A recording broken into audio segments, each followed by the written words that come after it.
তিনি নবীজিকে একদিন এই কথার প্রসঙ্গে অনেকগুলো প্রশ্ন করছে। ফিতনা মুসিবতের সময় কেমনে চলবে এগুলোর উপরে বিস্তারিত জানতে চাইছে।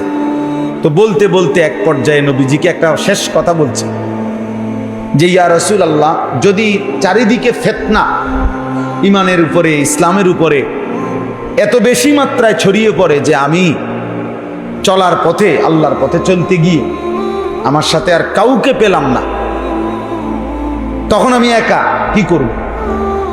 আমার করণীয় কি? তখন হাদিসে আছে নবী সাল্লাল্লাহু আলাইহি ওয়াসাল্লাম বলছেন, ফাতাজিলিল ফিরাকা কুল্লাহা, সব দল সব মত ছেড়ে দাও, সবগুলো তুমি বাদ দাও। আর তুমি কি করবা? ওয়ালাউ আনতা আদদা বিআসলি শাজারাতিন, প্রয়োজনে তুমি একাই গাছের শিকড় গোড়ালি এই মাড়ির ভেতরের দাঁত দিয়া কামড়াইয়া ধরে, আটকাইয়া ধরে হলেও আল্লাহর দ্বীনের উপরে একাই টিকে থাকে। এটা জরুরি বিষয়।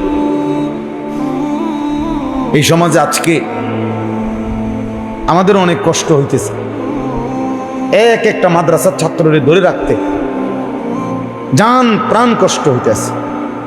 জান, একটা ছেলে এক সপ্তাহের জন্য বাড়িতে গেলে দেখে তার স্বাস্থ্য ভাই, জ্যাঠতো ভাই, মামতো ভাই, ফুফাতো ভাই সবার হাতে হাতে বড় মোবাইল। তার মা, তার বাপ, তার বোন, তার দুলাভাই, তার চাচা, মামা, ফুফা, খালু, তার দাদা, নানা, এগুলো পর্যন্ত টেলিভিশন দেখে চা দোকানে। আল্লাহর জমিনে তার চারিদিকের আত্মীয় স্বজন সব বড় বড় মোবাইল। এই অবস্থায় এই ছেলেটারে কোরআন শিখানো, মুখস্থ করানো, আবার মাদ্রাসায় ফিরাইয়া আনা, ঠিক মতো আবার সবকে বসে, খুব কঠিন। আমার জন্য আমি শুনতেছি, আমার জন্যই আমার আখিরাত হিসাব দিতে হবে, আমার হিসাব। কোরআনুল কারীমে আমাদের নবীকে পর্যন্ত আল্লাহ তাআলা বলছেন, লা তুকাল্লাফু ইল্লা নাফসাকা। কোরআন শরীফের আয়াত, সূরা নিসার আয়াত। নবীজিকে আল্লাহ তাআলা বলছে, বন্ধু, শেষ পর্যন্ত, সর্বশেষ শুধুমাত্র আপনাকে আপনার নিজের বিষয়ে জিজ্ঞেস করা হবে। অর্থাৎ যদি অন্য কেউ কোনো কিছু মানে নাই, গ্রহণ করে নাই, এর জন্য আপনি দায়ী থাকবেন না। কিন্তু আপনার নিজের ঈমান, আমল, আখিরাতের ব্যাপার আপনি মুকাল্লাফ, আপনাকে আদিষ্ট, আপনাকে আল্লাহর পক্ষ থেকে জিজ্ঞেস করা হবে। মনে করেন আমি 30 বছর আল্লাহর পথে মানুষকে ডাকলাম, ধরে নেন একজনও আল্লাহর পথে আসে নাই আমার কথায়, খালাস, কোনো অসুবিধা নেই, এতে কোনো অসুবিধা নেই, লজ্জারও কোনো বিষয় নাই, শরমেরও কোনো বিষয় নেই, এবং এতে ব্যর্থতারও কিছু নেই। কিন্তু এরপরেও আমাকে আমার নিজের ঈমান, আমল, আখিরাতের ব্যাপারে জবাবদিহি করতে হবে।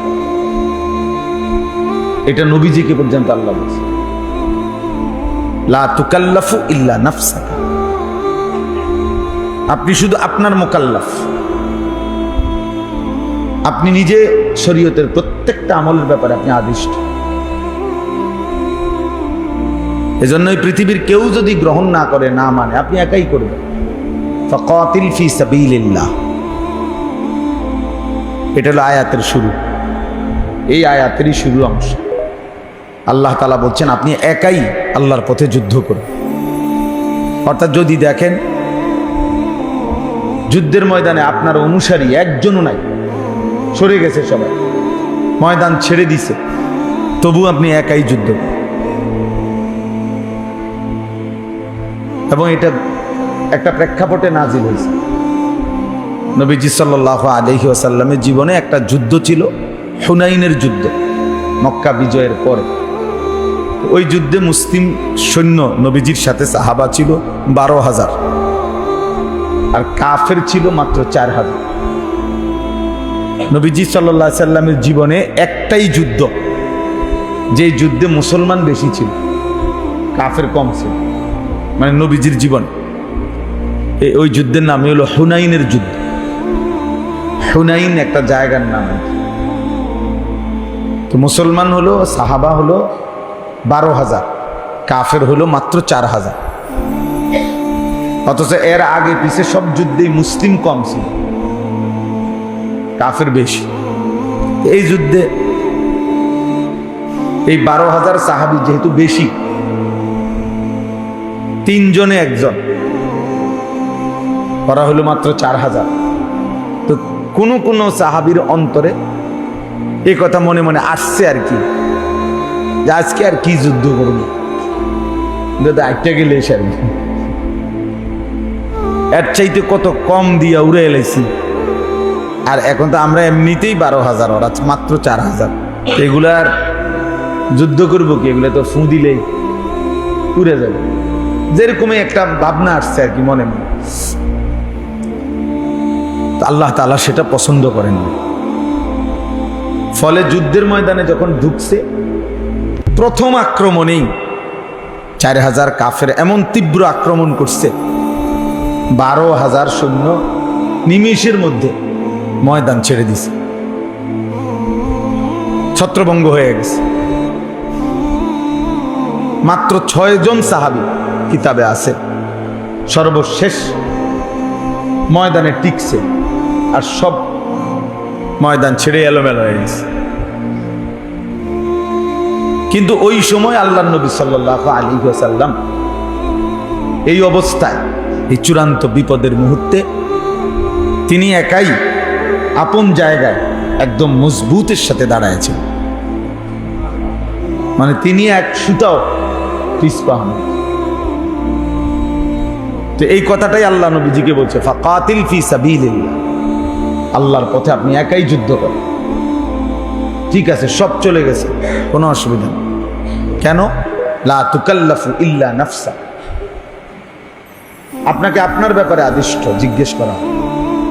অর্থাৎ আপনি এই কথা যদি বলেন 12,000 আমার সৈন্য সব এলোমেলো হয়ে পলায়ে গেছে, এই কারণে আমি পলাইছি বা আমি সরে গেছি, চলে গেছি, ময়দান ছেড়ে দিছি, আল্লাহ বলবেন না, 12,000 না 12 লাখও যদি ছুটে যায়, আপনি দৌড় দিলেন কেন? আপনি দৌড় দিলেন কেন? আপনারটা আপনি জবাব, 12,000টা হেরাবে জিগাম, আপনারটা আপনি বলেন, আপনি দৌড় দিচ্ছেন কেন? তখন কি জবাব দিবে? তখন কোনো জবাব হবে?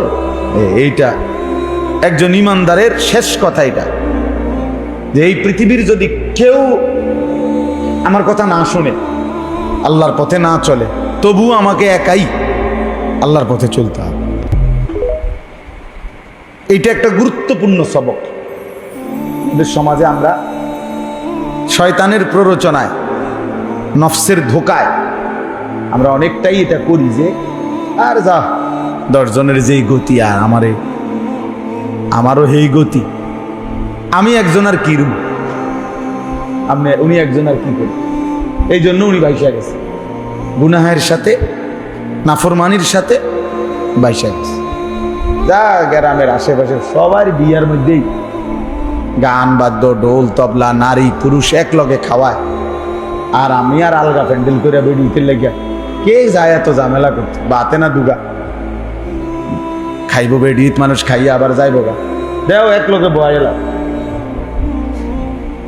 বুঝেন নাই?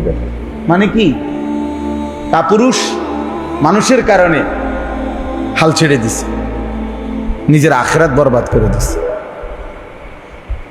অথচ যদি অ্যাক্সিডেন্টের মুহূর্তে এমন হইতো যে 50 জন যাত্রীর মধ্যে 49 জনই মারা গেছে, কিন্তু উনি যদি বুঝতে আমি একা হলেও বাঁচতে পারবো, বাইরিটার মধ্যে, তাহলে তো উনি নিশ্চয়ই চেষ্টা করবে না বাইরে হওয়ার।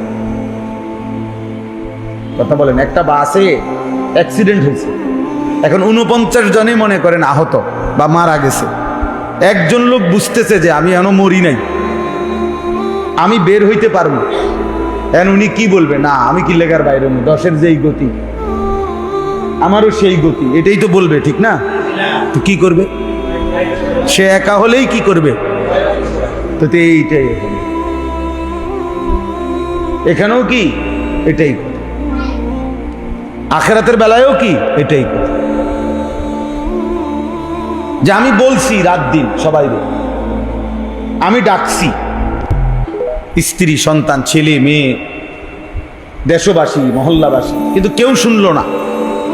আমার সবটুকু চেষ্টার পরেও ঠিক আছে, কিন্তু তবুও আমি নিজের ঈমান, নিজের আমল, নিজের আখিরাত ছাড়া যাবে। কোরআনুল কারীমের মধ্যে আছে, নবীগণ বলতেন, আমার জাতি তোমাদেরকে শিরিক থেকে, কুফর থেকে বারবার আমি ফেরাইতে চাচ্ছি, তবে শোনো, যদি তোমরা কেউ না ফেরো তবুও শুনে নাও, ওমা আনা মিনাল মুশরিকিন, আমি মুশরিকদের অন্তর্ভুক্ত হব না,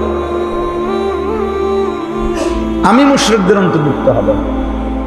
লা আ'বুদু মা তা'বুদুন, তোমরা সবাই মিলে যার বন্দেগী করো, পূজা করো, আমি একাই বলে দিলাম। আমি যদি একাও থাকি আজীবন, 23 বছরে যদি আমার একজন অনুসারীও না হয়, তবুও আমি, তোমরা যার গোলামি করো, তোমরা যার যেই মূর্তির পূজা করো, আমি তা করব। এই একাই আমার, মানে আমার শেষ কথা এটা মুমিনের, যে আমি শেষ পর্যন্ত একা হলেও আল্লাহর দ্বীনের উপরে থাকি।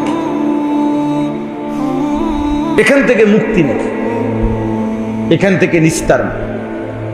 আমরা এই কথাটা খুব কম বুঝি। সমাজের সাথে, পরিবেশ পরিস্থিতির সাথে, স্রোতের সাথে গা ভাসায় দেয়, গা ভাসায় দিচ্ছে। ইমরান ভাই, এই বাচ্চা এগুলো কমানো যায় না? এদেরকে কেন আনা হয়েছে? মানে কোনো জিলাপি টিলাপি দিবনি না, তাহলে কেন আনা হইল? কাবজাব করতে আছে শুধু এগুলা, একসাথে বসতে দিয়েন না কমপক্ষে। তাইলে দেখেন, আমার কথা শুনে, তাইলে বাপ আমি এই জন্য বলছি, প্রথম কথা হলো প্রত্যেকেই আলাদা আলাদা নিজের জন্য শুনে। আমার জন্য শুনতেছি আমি, আমার জন্য। ডানে বামে আর কেউ আমার সাথে নাই, ঠিক আছে, নাই, আমি একাই আল্লাহর জন্য, দ্বীনের জন্য লড়বো, থাকবো, পালন করব। এটা মুমিনের সিফাত হতে হবে, নাহলে আখিরাতের মুক্তি বল মিলবে না, আখিরাতের মুক্তি মিলবে না। হযরত হুযায়ফা রাদিয়াল্লাহু তাআলা আনহুর মতো সাহাবী, নবীজির একজন বিখ্যাত সাহাবী হুযায়ফা ওনার নাম। উনি, মানে এটা নিচু আমার থেকে, কোরআন শরীফকে এই জন্য রাখা যাচ্ছে না, রাখা যাইতো না, মানে এই রেহালটা নিচা। তো হযরত হুযায়ফা রাদিয়াল্লাহু তাআলা আনহু, তিনি থাক, হ্যাঁ হ্যাঁ, মাশাআল্লাহ, দাও দাও দাও, ওইটা দেন।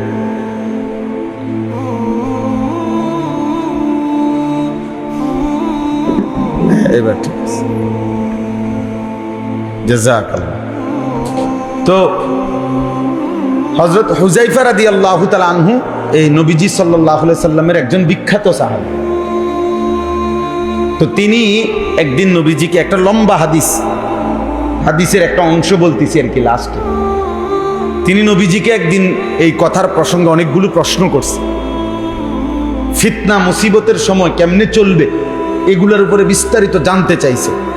তো বলতে বলতে এক পর্যায়ে নবীজিকে একটা শেষ কথা বলছে যে, ইয়া রাসূলুল্লাহ, যদি চারিদিকে ফিতনা ঈমানের উপরে, ইসলামের উপরে এত বেশি মাত্রায় ছড়িয়ে পড়ে যে আমি চলার পথে, আল্লাহর পথে চলতে গিয়ে আমার সাথে আর কাউকে পেলাম না, তখন আমি একা কি করব?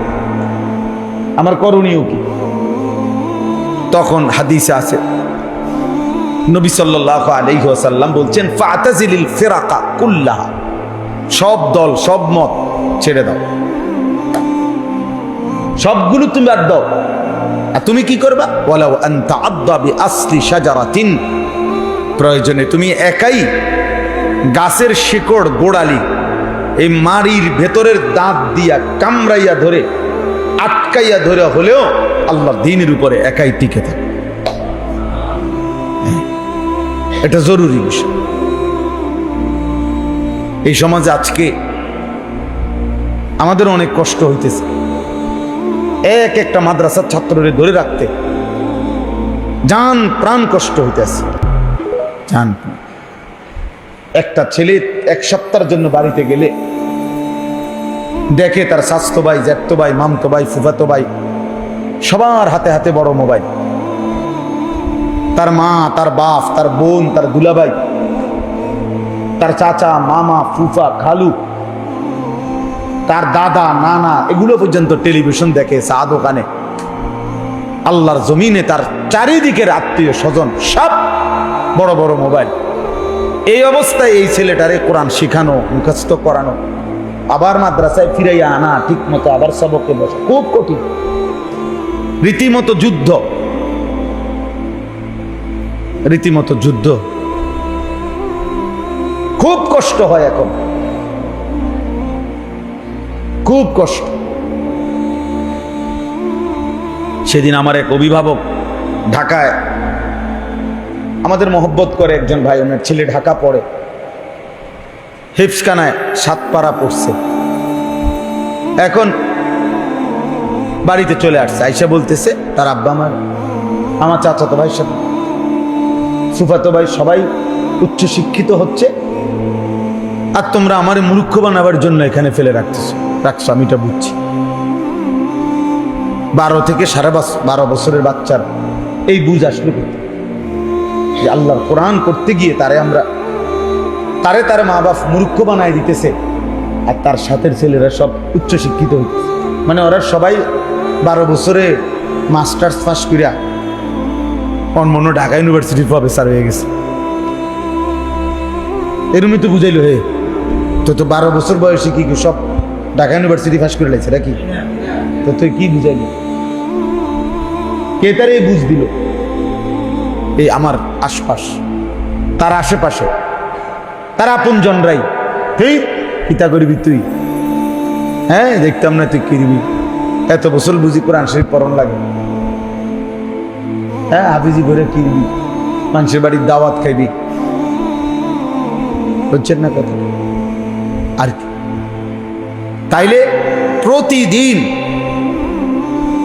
যতদিন যাচ্ছে বাপ, প্রতি একদিন বাড়তেছে ফিতনা, মুসিবত, দিনের উপরে টিকে থাকা খুব কঠিন হয়ে যেতেছে প্রতি ঘন্টায় ঘন্টায়। আল্লাহ নবী সাল্লাল্লাহু আলাইহি ওয়াসাল্লাম বলছেন, একটা সময় এমন আসবে যখন একজন মানুষ কবরস্থানের সামনে দাঁড়িয়ে আফসুস করবে আর বলবে যে হায় আফসুস, ইয়া লাইতানি মাকানাহু, হায় আফসুস, আমি যদি ওই লোকটা যদি কবরে না থাকে, আমি যদি কবরে না থাকি, তাইলে এই ফিতনা থেকে বেঁচে যাইতাম। বুখারী শরীফের একেবারে প্রথম খণ্ডে কিতাবুল ঈমানের মধ্যে এই হাদিস আছে, আমরা নিজে পড়ছি, পড়াইছি। আল্লাহ নবী সাল্লাল্লাহু আলাইহি ওয়াসাল্লাম বলছেন, অচিরেই তোমাদের উপরে এমন ফিতনা আসবে, দ্বীনের উপরে চলা এত কঠিন হবে যে শেষ পর্যন্ত একজন ব্যক্তি তার দ্বীন বাঁচানোর জন্য একটা ছাগল, যে শুধু দুধ দেয়, দুধওয়ালা একটা ছাগল বকরি নিয়ে কোনো জঙ্গলের উপরে একাকী চলে যাবে, শুধু দুধ দহন করে খাবে জীবন বাঁচানোর জন্য, আর জঙ্গলের উপরে চলে গিয়ে নিজের ঈমান বাঁচানোর জন্য ইয়াফিররু বিদীনিহি মিনাল ফিতান, বুখারীর হাদিস, চলে যাবে। লোকালয়ে টিকে থাকা এত কঠিন হয়ে যাবে ঈমানের, বুঝছে?